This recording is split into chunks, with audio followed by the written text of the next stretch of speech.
ரெஃப்ரெஷனல் state transfer எப்படி நடக்குது அப்படின்னா ஸோ அதுக்கேற்ற மாதிரி கொடுத்துருக்காங்க.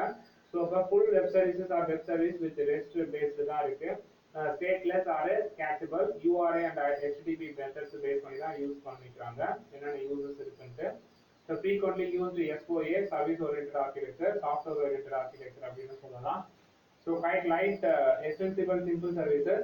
So reason behind popularity of REST is that the applications we use are browser based nowadays, and top it all REST is built on HTTP.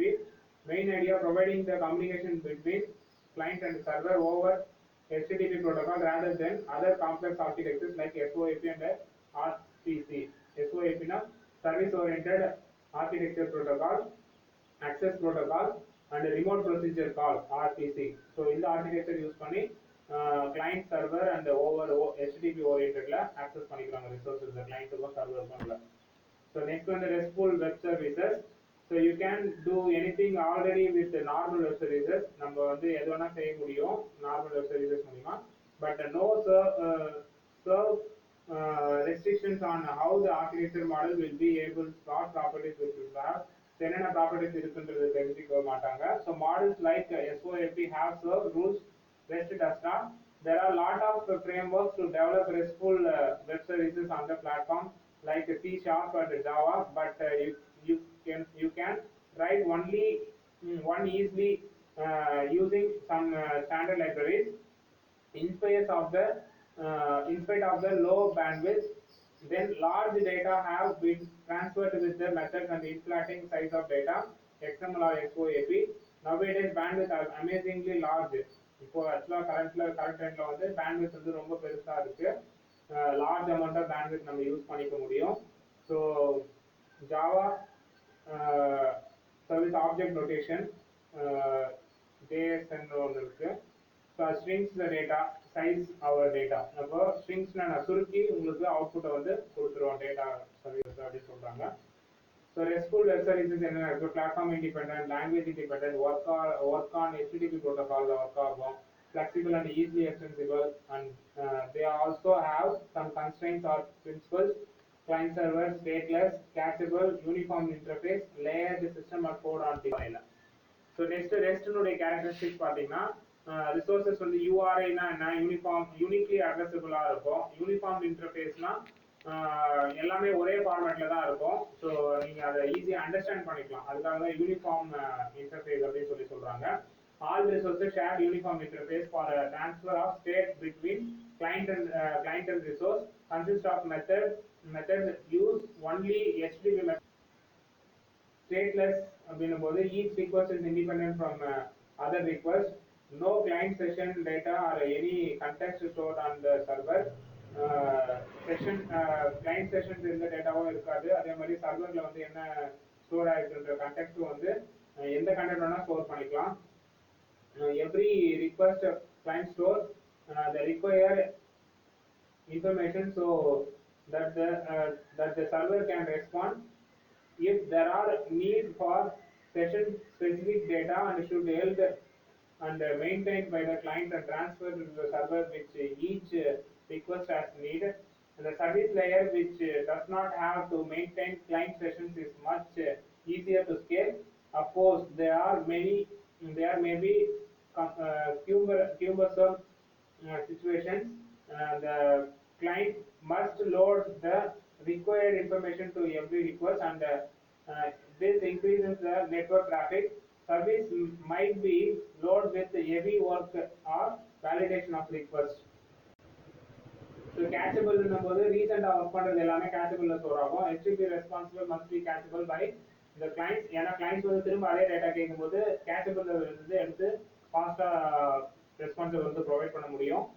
Important for performance வந்து ஃபாஸ்டா இருக்கிறதுக்காக தான் cacheable storage இருக்கு. If a new request for a resource come within a while, the cached response will be returned. சரிங்களா? resource comes within a while, so அதுவே திரும்ப இருந்துச்சுன்னா கேஷ்ல இருந்து ரிட்டர்ன் பண்ணிடுவாங்க அப்படின்னு சொல்றாங்க. So uniform interface. So uniform இன்டர்ஃபேஸ்னா நமக்கு புரியுற மாதிரி இருக்கணும். So that is called uniform interface. All resources are accessed with a generic interface. HTTP based. So that this makes it easier to manage the communication by help of uniform resource. Client and server evolve independently each other. Lego. Even through there are different shapes pieces, there are only few ways to pair up these pieces.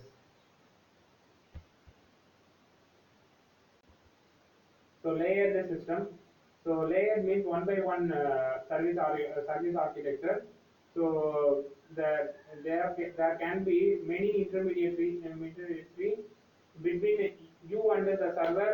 You are connecting to actual, and the client does not know if it connected to the last server or intermediary server. Last சர்வர்ல connect ஆயிருக்கிறோமா இல்ல intermediate சர்வர்ல connect ஆயிருக்கிறோமான்றது கிளைண்ட்டுக்கு வந்து தெரியாது. But intermediate may improve performance caching messaging passing. Message pass பண்றது வந்து பர்ஃபார்மன்ஸ் இம்ப்ரூவ் பண்றதுக்காக கிளைண்ட் வந்து என்ன பண்றாங்க, மெசேஜ் ப்ராசஸிங்க கொடுத்துருக்காங்க.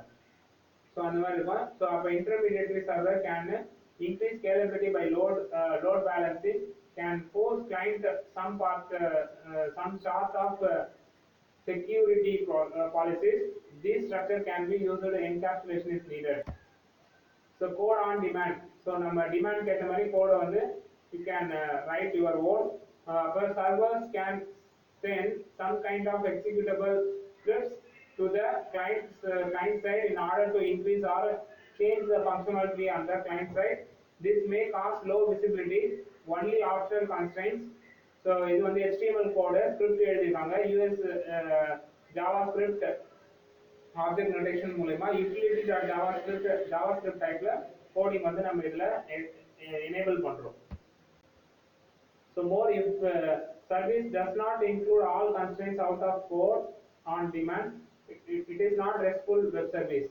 So எல்லா டிமாண்டும் வந்து கோட்ல வந்து இல்ல அப்படின்னா அது வந்து RESTful web services கிடையாது. Most epic constraints வந்து is stateless. எல்லாமே இருந்தாதான் அதுதான் stateless அப்படின்னும் போது each request is independent from other request. No client session data or any context stored on the server. Client sessions இந்த டேட்டாவும் இருக்காது. அதே மாதிரி சர்வர்ல வந்து என்ன ஸ்டோர் ஆயிருக்குன்ற கண்டெக்ஸ்டும் வந்து எந்த கண்டெக்ட் வேணா ஸ்டோர் பண்ணிக்கலாம். எவ்ரி எப்படியும் கிடையாது. ஸோ ரெஸ்ட் நான் representational state transfer. Representational state transfer தான் ஷார்ட்டாக வந்து REST அப்படின்னு சொல்கிறோம். So architectural style technically not a standard. Architectural scale technically not a standard. Identity.